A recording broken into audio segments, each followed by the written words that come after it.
Two weird headlines this week to mention. The first, former UFC light heavyweight champion Tito Ortiz to fight Alberto Del Rio. This would be for the Combates Americas promotion that Del Rio was once the president of. It was just a figurehead role, figurehead position, but he was named president, and then he stepped down when he was focusing more on coming back to pro wrestling. Well, now it looks like he's stepping back into the world of MMA, a world that he has been in before. You know, a lot of people think only about the fight that he had with Mirko Cro Cop, where Del Rio wore a mask to the fight and got his head kicked off his shoulders about 45 seconds in. That was a Pride show back in 2003. Long time ago, but he actually has a 9-5 record. I was curious what his record was. He has a 9-5 record in MMA. Now, granted, it may have all come against no-name guys, but that's still 9 wins that he's got under his name. That's 9 more wins than CM Punk has. And per MMA Fighting, this would take place at a 210-pound catch weight. This would be Del Rio's first fight since 2010. Professional fight, that is. I should clarify, professional fight. Not to be confused with the time that he beat up a Ninja Turtle backstage at a show in Mexico. A Ninja Turtle that he felt touched his fiancée, Paige. It was Ninja Turtle Raffi, the red Ninja Turtle. He shell-shocked the poor guy, did Del Rio. Or how about the time that he and Drew McIntyre got into a bar fight with a couple of dudes, and he showed up to the WWE pay-per-view, I think it was the next night or 2 nights later, with a black eye. Or the time he claims he got stabbed. Let us not forget that. He's had quite a few fights, it seems, since he last stepped into the ring or the cage or whatever. I mean, he may be able to beat up Raphael when Leonardo, Michelangelo, and Donatello aren't around, but can he beat up Tito Ortiz? We're going to find out in a few months. The other headline, I was checking out SE Scoops when I saw this. Enzo Amore and Joey Janela involved in altercation at Blink 182 concert. My week peaked at that point. It was only Wednesday, and my week had already peaked. That this happened at a Blink 182 concert makes this even funnier. I had no idea they were even still a thing. I mean, but then again, the Spice Girls just did a whole reunion tour, and they cleared $80 million, so you know what? Why not?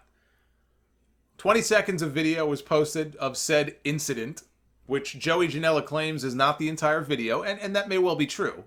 So, but that's what we saw. 20 seconds. Allegedly, Enzo struck him in the face beforehand.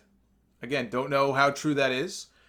But what we see in the video with our own eyes, I can only go by what I see.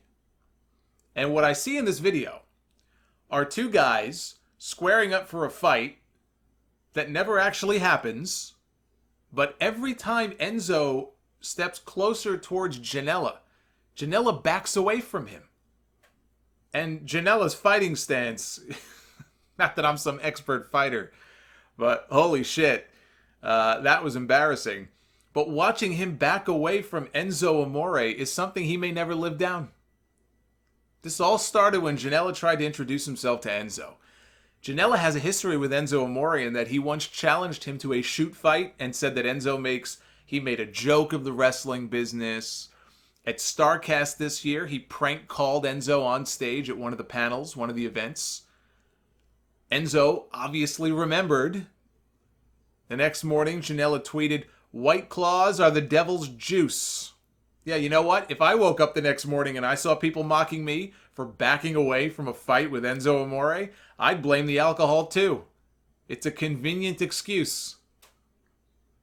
You know what? I'm hardly an Enzo Amore fan, but if you're going to talk shit and you're going to issue challenges to somebody, and then you back away from them when they try to fight you, that's just embarrassing. That is just an embarrassment. So Enzo took to Twitter, which was also embarrassing. He doesn't get spared in all this. He went to Twitter. He said, "I'm glad you introduced yourself because I couldn't pick you out of a lineup. You don't want no smoke. And now I know it. There's only 2 things that smell like fish. One's fish, and at Janela Baby, which is his Twitter handle, straight pussy. I'm not sure what that means in English, but I know he called him a pussy. I got that part. I understood that. And Janela replied, "At least I said hello." So then Enzo came back. He said, don't try and play that wrestling shit with me.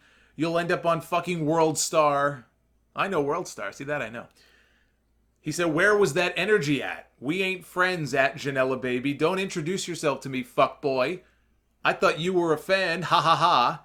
The second I realized it was you, I slapped your bitch-ass hands down and walked at you with my hands up. You fucking ran backwards and told my homie to film it. Soft as fuck. And Janela said, it's not a work. I saw the dude. I walked up. I said, hi, I'm Joey Janela at the Blink 182 show. And we proceeded to have, he says, I'm not Lennox Lewis. He says, we proceeded to have the shittiest fist fight of the year.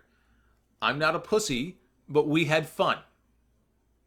And that did not make Enzo very happy.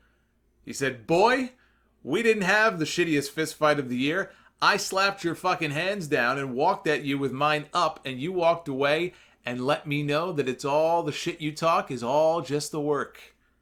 Which is fine if I were a wrestler. And Janela said, well, I'm not going to have any chance to wrestle or fight Enzo because my exclusivity starts with AEW in October, but I wanted to introduce myself. That's all.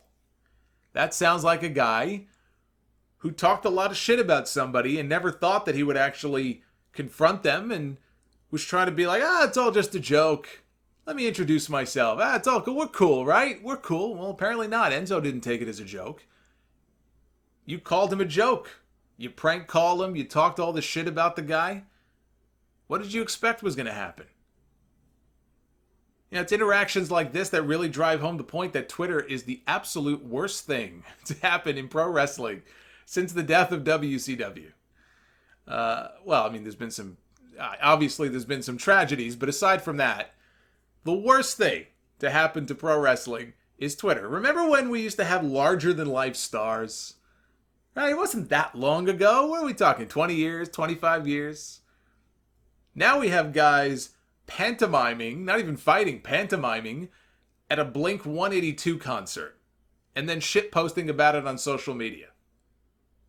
How far we have fallen from the days of Randy Savage and Road Warrior Hawk beating the shit out of each other and ripping urinals off the bathroom walls at a Kid Rock concert. Yes, that did happen.